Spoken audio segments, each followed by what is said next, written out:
Hello everyone, मैं विकास। स्वागत है आपका द क्यूरियस जूलॉजिस्ट चैनल में। ये है जेनेटिक्स का पार्ट 4, जहाँ पे हम लोग को पढ़ना है मोनोहाइब्रिड से रिलेटेड जो मेंडल पोस्टुलेट परफॉर्म दिए थे, उसके बारे में हम लोग डिस्कस करेंगे। पार्ट 1, पार्ट 2, पार्ट 3 हम लोग पढ़ चुके हैं। डिस्क्रिप्शन लिंक में दिया हुआ है वीडियो, जाकर आप लोग देखें। ये जो 4th लेक्चर का जो वीडियो है काफ़ी ज़्यादा इंपॉर्टेंट है, क्योंकि मेंडल 3 पोस्टुलेट दिए थे: pair of factor, law of dominance and law of segregation. इसी के बारे में हम लोग को डिस्कस करना है। इसका बेसिस क्या है, बहुत ज़्यादा इंपॉर्टेंट हम लोग के लिए। तो इसका बेसिस है मोनोहाइब्रिड क्रॉस। देखते हैं, छोटा सा एक एग्जांपल लेते हैं मोनोहाइब्रिड क्रॉस का, फिर देखते हैं क्या है अपना। अगर देखा जाए तो मोनोहाइब्रिड क्रॉस हम लोग पढ़े थे पिछले लेक्चर में। क्विक रिकैप कर लेते हैं ताकि यहाँ से कनेक्टिविटी मिल सके। है क्या यहाँ पे हम लोग क्या किए थे, टॉल एंड ड्वार्फ का क्रॉस कराए थे, जहाँ पे यहाँ पे टी गैमीट बना था, और फिर आपस में टॉल F1 जनरेशन, और फिर यहाँ पे हम लोग क्या परफॉर्म किए थे, सेल्फिंग। और सेल्फिंग परफॉर्म किए थे तो 4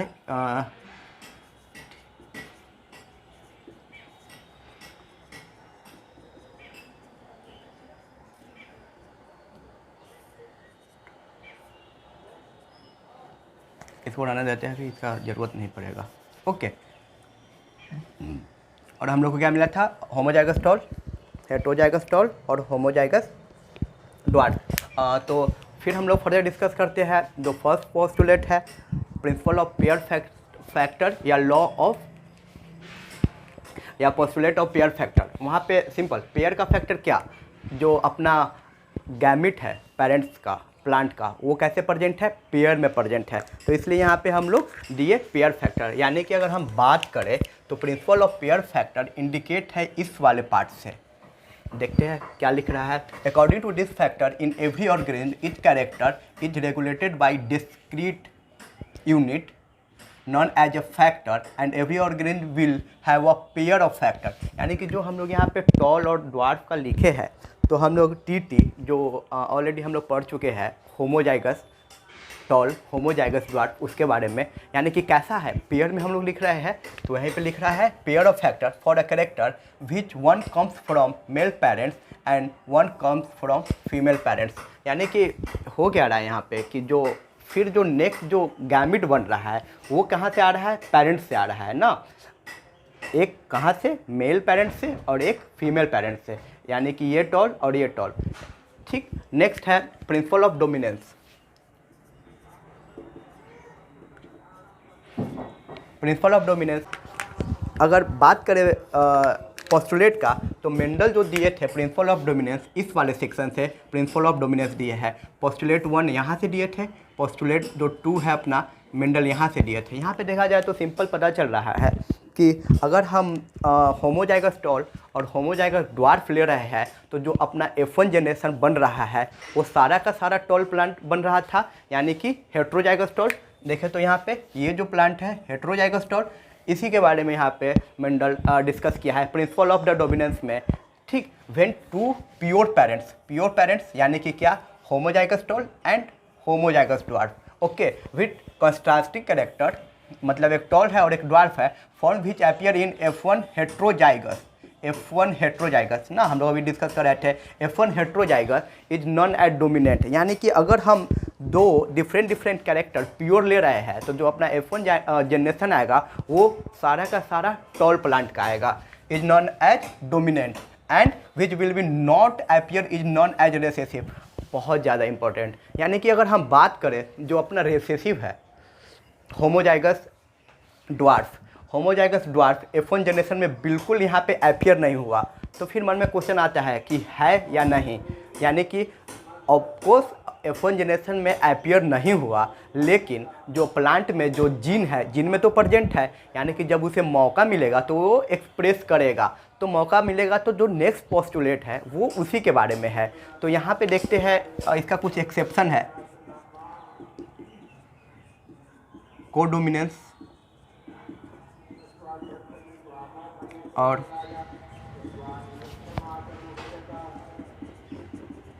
इनकम्प्लीट डोमिनेंस, दोनों के बारे में 10th वाले बच्चों को नहीं पढ़ना है, बट हायर एजुकेशन वाले को पढ़ना है। कोडोमिनेंस, जैसे कि अगर हम बात करें कोडोमिनेंस में होगा क्या, यहाँ पे देखा जाए तो सारा का सारा प्लांट टॉल आया है, लेकिन कोडोमिनेंस में अगर रेड बुल और या वाइट और ब्लैक बुल का क्रॉस कराए तो जो F1 जनरेशन आएगा दोनों का मिक्सचर आएगा, यानी कि कुछ रोन टाइप का आएगा, पैचेज होगा वाइट का भी और ब्लैक का भी, तो उसी को हम लोग बोल रहे हैं कोडोमिनेंस।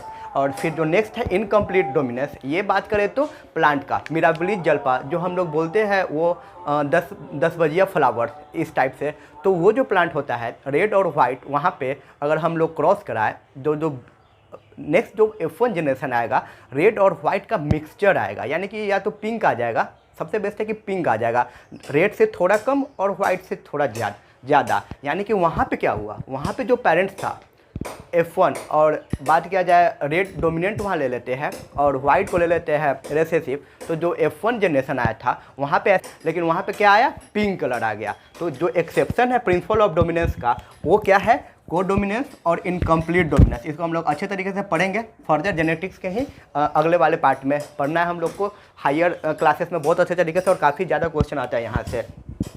ठीक, अब बचता है प्रिंसिपल ऑफ या लॉ ऑफ द सेग्रीगेशन।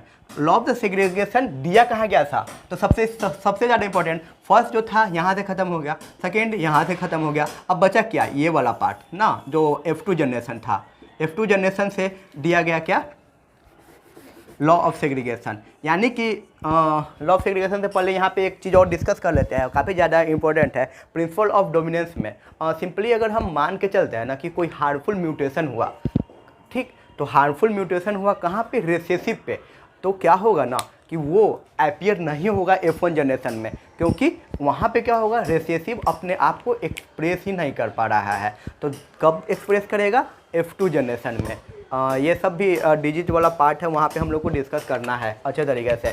फिर नेक्स्ट देखते हैं हम लोग को law of the segregation. Law of the segregation यानी कि क्या, अभी तक कौन किसके बारे में हम लोग डिस्कस नहीं किया, पेरेंट्स हो ही गया, क्योंकि पेरेंट्स पेयर में प्रेजेंट होते हैं, और दोनों मतलब सिंपली देखा जाए तो डिस्क्रीट यूनिट होता है और फिर एक्सप्रेस करते हैं। नेक्स्ट हम लोग पढ़े थे प्रिंसिपल ऑफ द डोमिनेंस, यहाँ पे भी हम लोग देख लिए कि जो F1 जनरेशन होता है हेट्रोजाइगस, और यहाँ पे जो नहीं अपीयर हो रहा है वो रिसेसिव फॉर्म है। और नेक्स्ट है लॉ ऑफ सेग्रीगेशन या प्योरिटी ऑफ द गैमेट, यानी कि अभी तक रिसेसिव आया ही नहीं, तो रिसेसिव जब मौका मतलब इंतजार कर रहा था कि कब हम एक्सप्रेस करें, जब उसको मिला तो एक्सप्रेस किया, वही यहाँ पे है when factor of contrasting character are present together in heterozygous condition, यानी कि F1 का बात कर रहा है, and remain here for entire germination, यानी कि सिंपली अगर प्लांट हम लोग ग्रो किए या कल्चर किए तो F1 जनरेशन में रिसेसिव अपीयर नहीं हुआ, लेकिन उस प्लांट में जीन तो है F1 जनरेशन रिसेसिव का, तो वो कब एक्सप्रेस करेगा, F2 जनरेशन में। Okay, but never contaminated each other and when gamete are form, यानी कि जब यहाँ पे गैमिट फॉर्म हो रहा है तो देख सकते हैं यहाँ पे ये होमोजाइगस टी और होमोजाइगस टी का गैमिट बना है। Okay, they will separate independently, of course यहाँ पे सेपरेट हुआ है अलग अलग, and only one will inter in the gamete, दस गैमिट आर ऑलवेज प्योर। और फिर नेक्स्ट जनरेशन में वो तो एक्सप्रेस करेगा, और गैमिट बोल रहा है यहाँ पे ना कि प्योर है, ऑफकोर्स तब तो होमोजाइगस ड्वार्फ जो बन रहा है F2 जनरेशन में। तो देखते हैं यहाँ पे लॉ ऑफ सेग्रीगेशन का एक्सेप्शन क्या है। एक्सेप्शन है यहाँ पे मियोसिस, मियोसिस में एनाफेज देखा जाए तो एनाफेज 1 यहाँ पे ना मियोसिस में, क्योंकि दो बार परफॉर्म होता है, प्रोफेज एनाफेज टेलोफेज, जिस टाइप से पार्ट है सेल बायोलॉजी का, वहाँ पे देखते हैं हम लोग कवर करेंगे जब पढ़ेंगे सेल बायोलॉजी। तो यहाँ पे एनाफेज में जो एक प्रोसेस होता है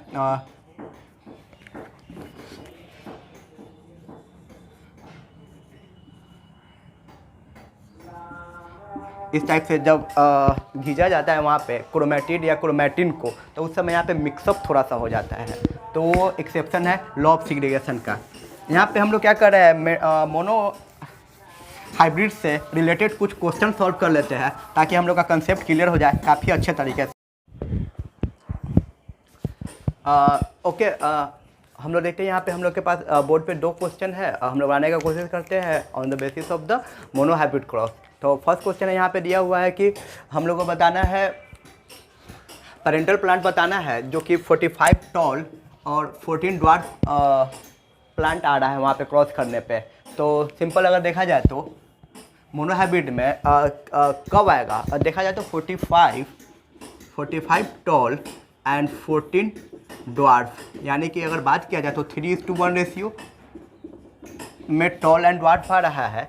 और हमसे पूछा इसका पेरेंटल प्लांट, तो ये कब आता है, जब हम F1 जनरेशन में सेल्फिंग करते हैं। अगर हमें याद हो तो जब हेट्रोजाइगस टॉल आता था, तो यानी कि ये जब हम लोग क्रॉस करेंगे इस वाले प्रोसेस में जो कि F1 जनरेशन का है, तब हमें आएगा TT, ये आ गया टॉल और ये आ गया अपना ड्वार्फ जो कि है 45 प्लांट।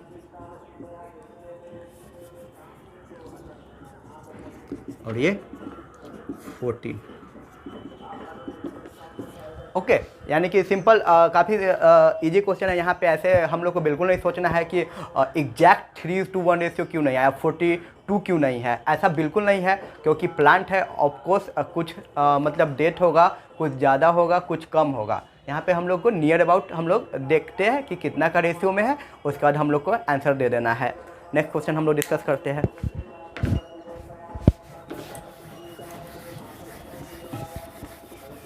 नेक्स्ट क्वेश्चन है सिंपल, वही है कि 200 टोटल था 200 सीड्स, और जब वो ग्रो किया फार्मर तो वहाँ पे आ गया वो 140 टॉल और 40 ड्वार्फ, यानी कि यहाँ पे देखा जाए तो टॉल और 40 ड्वार्फ।